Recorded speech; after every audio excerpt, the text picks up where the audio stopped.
Yo voy a hablar de la relación entre esquizofrenia y cannabis. La relación entre esquizofrenia y cannabis es un tema polémico, controvertido, en las últimas 3 décadas por lo menos, y en lugar de ir resolviéndose cada vez más controvertido. Y eso lo que implica es que se vaya produciendo cada vez mayor estudio científico, mayor literatura científica y mayor conocimiento sobre el tema. Por lo tanto, yo creo que es una controversia que es muy interesante porque está produciendo mucha literatura, mucho trabajo científico de interés. Y mi idea de esta charla era un poco poner la situación como está hasta ahora de estas controversias. La controversia, el debate surge a partir del hecho evidente de que la gente con esquizofrenia consume de todo tipo de drogas, pero consumen mucho cannabis. El cannabis pues compite ahí con el alcohol por ser la segunda en frecuencia después del tabaco. Y sobre 2/3 de los esquizofrénicos han consumido cannabis a lo largo de su vida y una cuarta parte pues se puede decir que son dependientes de cannabis. Por lo tanto, eso hace que surjan distintas posibles explicaciones y aquí surge el debate. Aquí en esta diapositiva presento varias, pero hay muchas otras sugerencias de posibles relaciones de por qué es tan frecuente esa asociación, esa presencia comórbida entre consumo de cannabis y esquizofrenia. En general, pues se presenta la hipótesis etiológica, es decir, que el consumo de cannabis tiene un factor de riesgo, un factor etiológico para el desarrollo de la esquizofrenia y como veremos es la que más evidencia científica tiene hasta el momento. Después está una hipótesis que es muy atractiva, pero que tiene menos evidencia científica que la hipótesis de la automedicación. No veo al profesor Casas, menos mal. Entonces, pues la hipótesis de automedicación, pues como saben, hace referencia a que el consumo de cannabis aliviaría síntomas de la psicosis o efectos secundarios de la medicación, ¿vale? Basado en un modelo de refuerzo negativo. Una variante de la hipótesis de automedicación que es muy interesante es la hipótesis de la adición primaria que propuso Chambers, o que es muy similar al síndrome de déficit de recompensa que propuso Alan Green. Ellos lo que comentan es que la neuropatología de la esquizofrenia favorece el consumo de sustancias, es decir, hay una alteración en el sistema de recompensa de los psicóticos y eso va a favorecer que sea más proclive al consumo, ¿vale? Entonces, pues explicaría posiblemente bien el tema del policonsumo que es frecuente en este tipo de sujetos. Pero después tendremos alguna diapositiva más sobre ese asunto, ¿vale? Ya saben que Alan Green lo que comenta es que el consumo aliviaría ese déficit del sistema de recompensa. Lo que pasa es que después la evolución sería peor, empeoraría el curso de la esquizofrenia. Entonces él lo que propone es el uso de clozapina, que parece que corrige ese déficit de recompensa sin que tenga ese curso o desfavorable. Y otra hipótesis interesante es la hipótesis de la vulnerabilidad común, es decir, que hay disfunciones biológicas o disfunciones ambientales que son comunes tanto para la esquizofrenia como para el consumo de cannabis. Y eso lo vemos en psiquiatría con bastante frecuencia. El mismo factor estresante precoz sirve de factor de riesgo para una amplia gama de trastornos mentales, por lo tanto es una hipótesis que también es bastante factible. Y en relación con esta, pues han surgido en los últimos años pues varios estudios potentes a nivel genético que señalan cómo puede haber un componente de vulnerabilidad común tanto para la esquizofrenia como para la dependencia de cannabis. Y esa explicaría en parte pues ese solapamiento entre cannabis y psicosis, como por ejemplo el estudio de Power, el estudio de Bellweit, que es un metaanálisis, o el otro, ¿vale? De aquí me gusta destacar el último, porque el último es un estudio de hermanos de pacientes psicóticos, hermanos que no son psicóticos, y entonces lo que observan, a compararlo con el grupo control, es que los hermanos no psicóticos no tienen mayor riesgo de uso de cannabis, es decir, no aumenta el riesgo de uso de cannabis, que es lo que dicen algunos autores, que la predisposición genética a la esquizofrenia aumenta el riesgo de consumir cannabis. Ellos lo que observan es que tienen distintos efectos, es decir, que son más susceptibles a los efectos psicotomiméticos del cannabis. Por lo tanto, es muy interesante. Es decir, esa vulnerabilidad genética para la psicosis lo que va a hacer es que cuando consumas cannabis sea más proclive a tener experiencias psicóticas. Por lo tanto, yo creo que es un estudio muy interesante.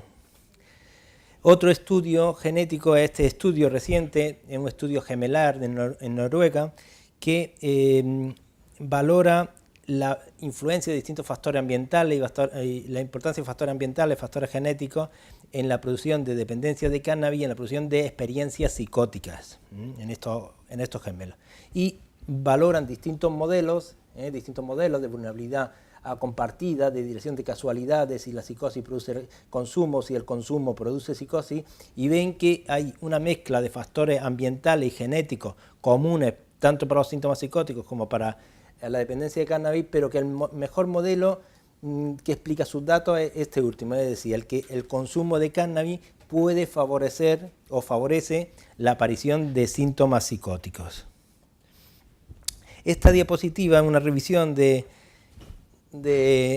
Kristall, que va un poco en la línea esta que hemos comentado de la hipótesis de adición primaria. Es decir, lo que señala es que en los esquizofrénicos hay alteraciones en el sistema de refuerzo. Se ve una menor activación del estriado ventral ante estímulos reforzantes naturales. Es decir, se activan menos. Hay un déficit en ese sistema de recompensa en los esquizofrénicos y eso puede favorecer que sean más proclives a buscar refuerzos como el consumo de drogas. Entonces, podría ser una explicación para el consumo variado de drogas que tienen los psicóticos. También hacen referencia a que a la alteración a nivel prefrontal y en otras estructuras neuroanatómicas también va a favorecer que los sujetos con esquizofrenia pues tengan fallos en cuanto a la toma de decisiones o en el control inhibitorio sobre el consumo, lo que va a favorecer que sean más proclives al consumo. Bueno, pues como les he dicho, lo que más evidencia tiene es la teoría etiológica. Hay bastantes estudios de cortes, todos concordantes en el sentido de que el consumo de cannabis previo es capaz de desencadenar o de aumentar el riesgo de esquizofrenia o de síntomas psicóticos, ¿vale? Y todos son concordantes y la verdad es que no tenemos en psiquiatría muchos estudios de cortes que valoren tan intensamente un factor de riesgo de un trastorno mental, ¿vale? Hay algunos que valoran como variable resultado la esquizofrenia, como la cohorte sueca o la cohorte Dunedin o la cohorte Nemesis también, aunque hay muy pocos esquizofrénicos, y hay otros que lo que valoran es la presencia de síntomas psicóticos como variables resultados, ¿vale? Y algunos pues con algunos instrumentos como el SSL90 que puede ser un poco controvertido. De estos estudios etiológicos, sin lugar a duda, el que yo considero más potente y que da los datos más relevantes es el de la cohorte sueca, de la que hay varias publicaciones. Ya sabéis que la primera publicación fue en el año 89, me parece, con Andreasson en el Lancet, y después el Lancet se echó para atrás, diciendo que no estaba claro que el consumo de cannabis diera esquizofrenia. Y entonces esta es una ampliación en cuanto al tiempo de seguimiento y de ese primer estudio de corte y ajustando por mayor número de variables de confusión. Y entonces lo que observan es una cohorte de 50.000 soldados suecos que son valorados con 18 años para ver si consumen o no consumen cannabis, y después a los 25 años se ven en el registro de hospitales suecos si han ingresado con el diagnóstico de esquizofrenia, que es bastante importante. Entonces se ve claramente pues, que el consumo de cannabis pues, los que consumían tienen un 1,4% de desarrollar esquizofrenia frente a un 0,6% de los que no habían consumido cannabis, y con un efecto dosis dependiente claro y ajustado por variables de confusión. ¿Vale? Esta cohorte es más reciente, en la cohorte alemana, donde siguen durante 10 años a chicos jóvenes de 14, 24 años y valoran que la aparición durante ese seguimiento, la aparición del consumo de cannabis, es decir, controlan los que consumían cannabis previamente, porque esos ven que están asociados con el desarrollo de psicosis. Pero cuando se controlan por los que consumían cannabis al principio, en la primera entrevista, es decir, los que van consumiendo durante el seguimiento, se ve que aumenta el riesgo de psicosis, ¿vale? Y ajustados pues, por otras variables como presencia de síntomas psicóticos previos, etcétera, Y se observa cómo el consumo produce síntomas psicóticos, y si ese consumo durante ese seguimiento es persistente, pues entonces pasa de sintomatología subclínica a un trastorno psicótico. Es decir, a mayor consumo, mayor persistencia en el consumo, mayor riesgo de desarrollo de la psicosis. La fuerza de la asociación es un indicador de la posibilidad de que un factor de riesgo pueda ser causa o no de esa evolución. Entonces, a mayor fuerza de asociación, mayor posibilidad de que sea un factor causal. ¿Qué ocurre con la relación entre cannabis y esquizofrenia? Pues los ratios pues están sobre 2, pero se llega en algunos hasta 4. Es una ratio, pues, hombre, no muy alta, pero moderada y destacada. Algunos estudios de tabaco y cáncer de pulmón pues tienen una ratio de 5, de 6, ¿vale? Y eso es una relación que nadie discute. Y lo que se ve es que apoya la causalidad el hecho de que haya un efecto dosis dependiente. En aquellos que consumen más, el riesgo es mayor. Entonces, por ejemplo, en esta de Marconi tiene en cuenta los consumidores de cannabis de alta potencia, ¿vale? Entonces se ve que es un efecto dosis dependiente claramente. Y otra cosa que apoya el factor causal es pues, la aparición de los SPICE, de los cannabinoides sintéticos mucho más potentes que el THC y que va surgiendo progresivamente en la literatura pues casos de psicosis, de síntomas psicóticos, de precipitación de psicosis crónicas por el consumo de cannabinoides sintéticos, ¿vale? Y también de empeoramiento de psicosis ya establecida. Entonces aquí hay un artículo, pero van surgiendo bastantes más, un poco en esa línea. También el consumo de cannabis está en el primer episodio. En el momento del primer episodio suele estallar el consumo de cannabis. Por lo tanto, no apoya la hipótesis de la automedicación. Es decir, ya está el consumo de cannabis cuando aparecen los primeros síntomas. No se consume para aliviar unos síntomas que aún no estaban presentes. ¿Vale? Y también otro hallazgo muy constante es que el consumo de cannabis adelanta la edad de inicio de la esquizofrenia. Hay un montón de estudios en los últimos años, todos coherentes, es decir, había algunos más antiguos que no obtenían estos datos, pero en los últimos años hay poquísimos estudios que no hayan observado ese adelanto de la edad de esquizofrenia en los consumidores de cannabis, de 3, 6 años antes en los consumidores de cannabis que en los no consumidores. Y entonces este metaanálisis señala que el cannabis además es la única droga capaz de adelantar la edad de inicio de la esquizofrenia. Y siguen saliendo trabajos en esa línea, de adelanto de la edad de inicio de la esquizofrenia.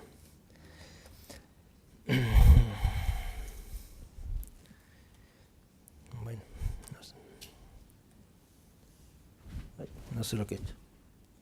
Bueno, lo que está claro es que parece que hace falta una vulnerabilidad, ¿vale? No parece probable que el consumo de cannabis por sí solo sea suficiente. Necesita un terreno abonado que favorezca que el cannabis pueda precipitar la esquizofrenia, pues porque la gran mayoría de los consumidores de cannabis está claro que no desarrollan psicosis.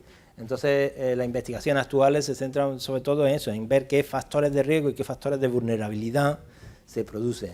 ¿Vale? Entonces, como factor de riesgo pues está claro el inicio del consumo, la potencia, la exposición al cannabis y después la historia familiar de psicosis favorece. Es decir, el que haya antecedentes familiares de psicosis va a favorecer que el cannabis pueda desarrollar un cuadro psicótico. ¿Qué ocurre? Que en los estudios de cohorte lo consideran como un factor de confusión. Entonces lo intentan excluir, cuando en teoría lo que parece es que no es un factor de confusión, un factor de interacción, es decir, la predisposición genética a padecer psicosis interacciona con el consumo de cannabis para producir la evolución.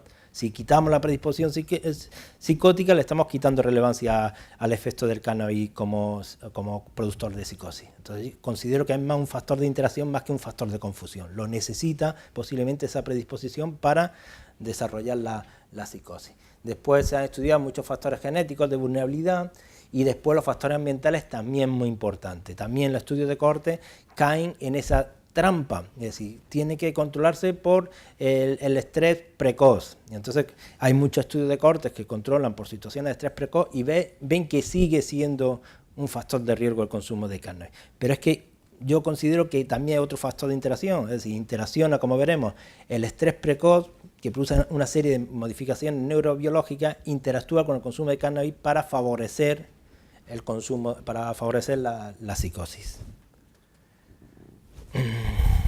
Bueno, pues como os hemos comentado, uno de los factores de riesgo más establecidos y más claros es el inicio en el consumo del cannabis.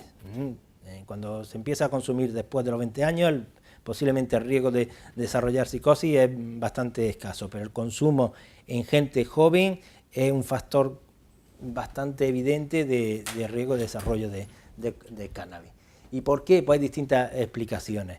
La principal es que el sistema cannabinoide tiene un papel muy importante en el neurodesarrollo, en las distintas etapas del neurodesarrollo, en el periodo embrionario, en la infancia y en la adolescencia, que sigue todavía en los procesos de neurodesarrollo. Y entonces el consumo de cannabis, el THC, interfiere con esos procesos de neurodesarrollo que están regulados por el sistema cannabinoide, como por ejemplo pues la maduración de los circuitos en la corteza prefrontal.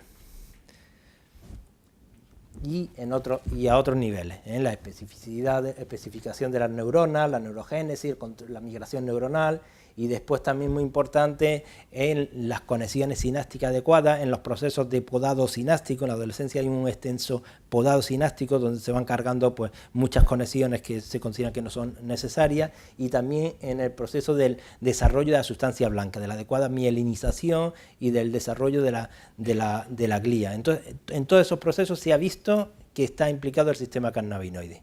El CB1, el CB2 está en las células de la glía y van regulando su maduración y su funcionamiento. Y el consumo exógeno de cannabis puede modificar todo eso.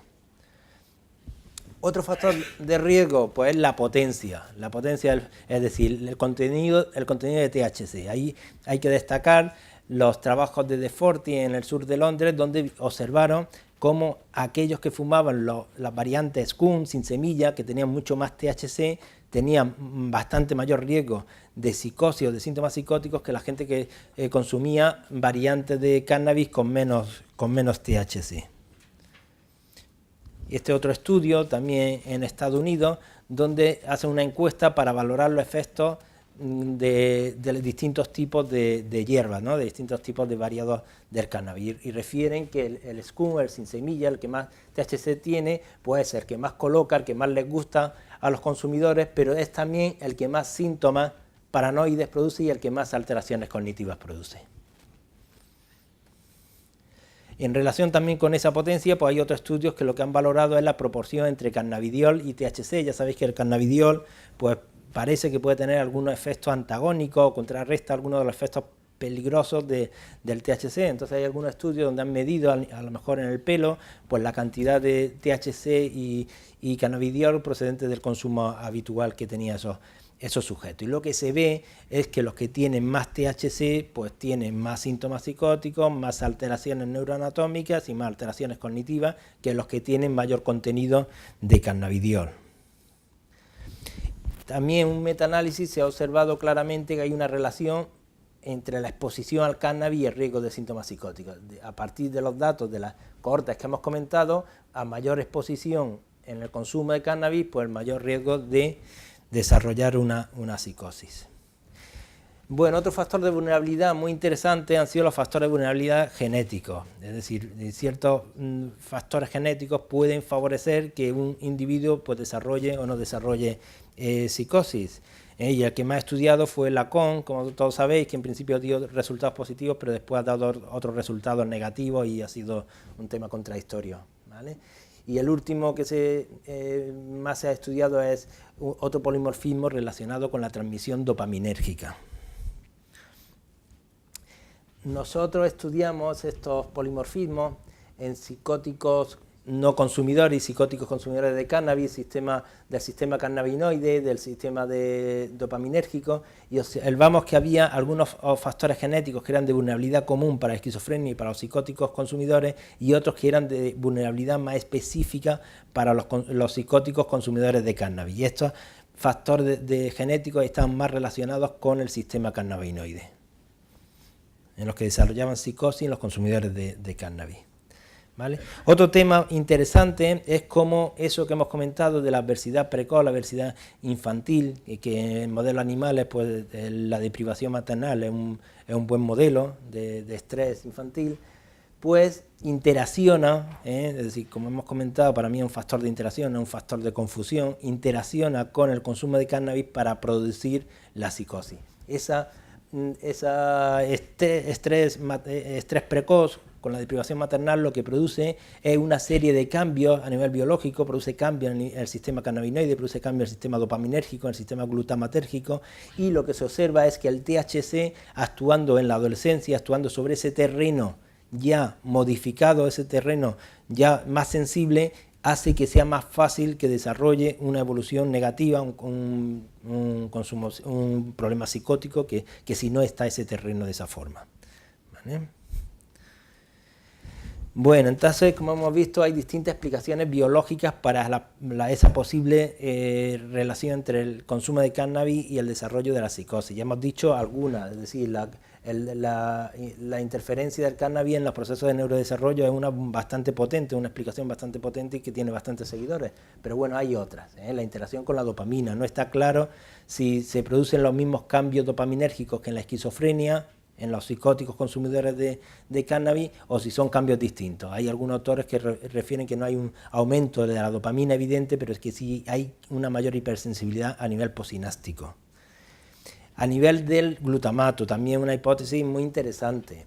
El receptor CB1 modula muy finamente al receptor NMDA, de ahí su mecanismo, su papel neuroprotector. Evita que se hiperactive el NMDA y se produzca excitotoxicidad. Entonces el receptor CB1 tiene ese papel protector para evitar un estímulo excesivo del NMDA. Pero ¿qué ocurre si se estimula mucho el receptor CB1 con el THC, por ejemplo? Pues al final lo que produce es una internalización de ciertas subunidades del NMDA y produce una hipofunción del receptor NMDA, que para algunos autores es la vía final común de la patogenia de la psicosis. Después también el sistema cannabinoide por sí mismo parece que tiene otro papel en la patogenia de la psicosis, tanto en la psicosis, aunque no haya consumo, o en la psicosis en consumidores. Parece que posiblemente hay diferencias, hay diferentes datos en los psicóticos consumidores de cannabis y en los psicóticos que no consumen, pero bueno, parece que pueden tener un papel, y de ahí, de hecho, se ha planteado lo que se llama la hipótesis cannabinoide de la esquizofrenia. Entonces el cannabis puede actuar sobre un sistema cannabinoide que sea vulnerable y de esa forma favorecer la psicosis. Hay muchos datos en los que no vamos a entrar, así por ejemplo Marcus Lewicki habla de que los cannabinoides endógenos tienen un papel protector, aumenta la anandamida para contrarrestar los efectos del exceso de dopamina que se produce en la psicosis, entonces tendría un efecto protector, pero el consumo de cannabis lo que hace es que elimina ese aumento de anandamida y por lo tanto se elimina ese mecanismo protector. Después hay muchos datos de estudios post-mortem, estudios de neuroimagen, estudios de niveles en líquido cefalorraquídeo, plasmáticos, que indican cambios del sistema cannabinoide en los pacientes psicóticos, aunque no todos los datos son concordantes, son concluyentes, ¿vale? Y otra hipótesis muy interesante es la hipótesis neuroinmune. Ya saben que en la esquizofrenia pues cada vez va tomando más importancia la visión como una enfermedad neuroinflamatoria, donde habría un exceso de citocinas proinflamatorias. Pues bien, lo que se ve es que los cannabinoides endógenos pueden tener un mecanismo protector frente a esa actividad neuroinflamatoria, podría proteger, entonces disminuye ese número de citocinas proinflamatorias y movilizar a la microglía para intentar atacar a esos sistemas, esas zonas inflamadas, ¿vale? Y los cannabinoides exógenos podrían alterar ese proceso, ¿vale? Bueno, después más claro es cómo influye el consumo de cannabis en la evolución de la psicosis. Aquí parece que hay menos controversia, hay menos duda. Está claro que los pacientes psicóticos que consumen cannabis van peor, tienen más recaídas y van peor en cuanto a una serie de dimensiones, de síntomas y de funcionalidad. Entonces, por ejemplo, este metaanálisis reciente de Lancet del 2016, donde incluye varios estudios españoles, ven que los consumidores de cannabis tienen más recaídas durante el seguimiento que los que no consumen cannabis. Y incluye un estudio de Ana González Pinto de hace unos años que observa cómo los pacientes que consumían cannabis, que dejan de consumir al principio de la psicosis, van a tener mejor evolución, mejor funcionalidad al final del seguimiento que los que siguen consumiendo, ¿vale? Y menos síntomas negativos. Por lo tanto, el cese del consumo al principio del tratamiento va a ser un factor que va a cambiar el pronóstico radicalmente.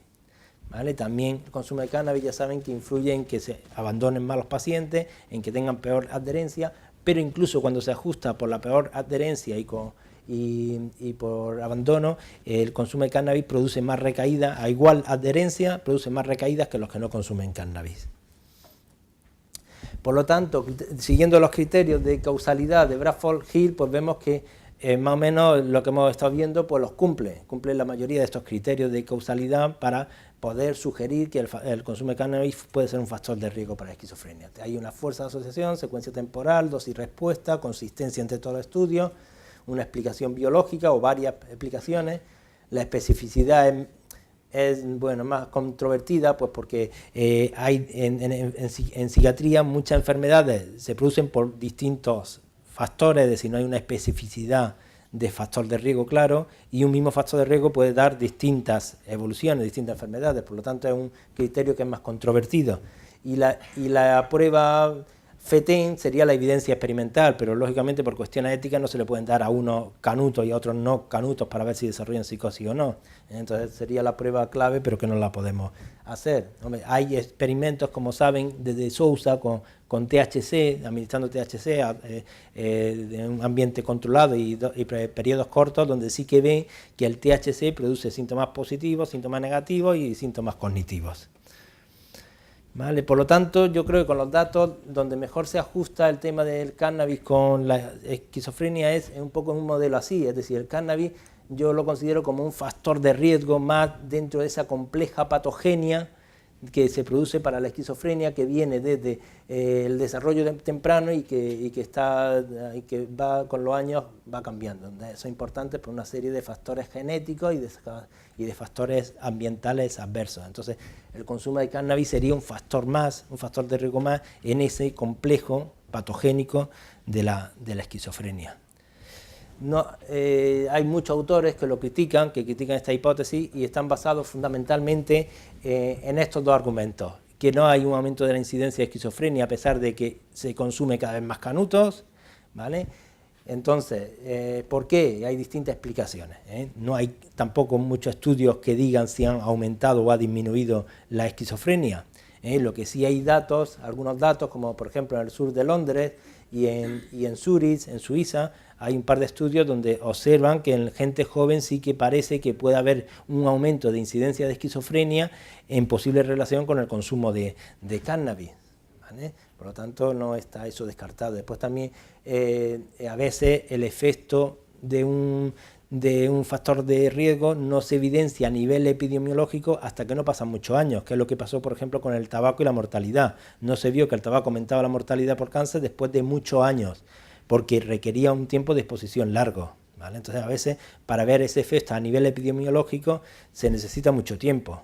Y también lo que se refiere es que el tema del consumo de cannabis en gente joven es un hecho también relativamente reciente. Antes consumía gente de mayor edad y ahí son menos proclives, menos vulnerables para desarrollar psicosis. Entonces lo del consumo en gente joven pues es un hecho como más reciente, entonces habría que ver. Y después otra cosa es que puede estar mejorando otros factores de protección, otros factores de riesgo de la esquizofrenia pueden ir cambiando y por lo tanto pues el resultado no se ve tan claro, ¿vale? Bueno, por lo tanto, esto lleva pues a estas dos posturas contrapuestas. Hay autores que dicen no hay evidencia y suficiente, hay que seguir estudiando, que no podemos hacer nada. Entonces, son unos argumentos del 2013 similares a un metaanálisis que se publicó en el 2004 en Lancet por McLaren y los argumentos eran fundamentalmente eso. Puede haber un factor de confusión que no esté controlado. Los estudios de cohorte han controlado por muchos factores de confusión, pero siempre puede haber algún otro factor de confusión que se nos escape y que pueda explicar esa relación. O el otro argumento es que no se ve el aumento de la incidencia de esquizofrenia a nivel poblacional. ¿Vale? Y por otro lado, pues estos autores de Pamplona que publicaron en respuesta a ese metaanálisis que os he comentado del Lancet, pues señalan que sí hay que esperar hay que esperar más cuando si todos los estudios epidemiológicos se pueden criticar. Cualquier estudio epidemiológico, por bueno o bien diseñado que esté, se puede criticar. Que el hecho de que pueda haber otros factores de confusión, pues no significa que anule la relación, es decir, hay que estudiarlo, pero siempre puede haber algún otro posible factor de confusión que no esté detectado. Pero vaya, que hay un montón de estudios de corte donde se han controlado por un montón de posibles factores de confusión, y que entonces hay que esperar cuando la evolución puede ser grave, es decir, estamos hablando de una evolución grave, pues puede no ser lo más adecuado. Y dicen que la salud pública debe de guiarse por el principio de precaución, es su principio de oro, y entonces que el cannabis no produce muchos beneficios y hay la potencialidad de una consecuencia adversa pues peligrosa, por lo tanto habría que adoptar ese principio de precaución y tomar medidas para intentar que por lo menos las poblaciones de mayor riesgo, que son fundamentalmente la gente joven, pues pudiera tener acceso al consumo de cannabis. ¿Vale? Pone el ejemplo de las vacas locas, dice que con las vacas locas se actuó y faltaba muchísima evidencia de que fueran las vacas las que estaban implicadas en ese tema, ¿no? Otro ejemplo que pone es, si un medicamento te pasa esto, tienes estos datos, ¿qué haces? ¿Los recetas? Si tienes las dudas razonables de que puede producir psicosis, ¿se sigue usando ese medicamento o habría que quitarlo del mercado? ¿Vale? Pues nada, simplemente era eso lo que quería comentaros. Espero no haberme excedido demasiado. Muchas gracias.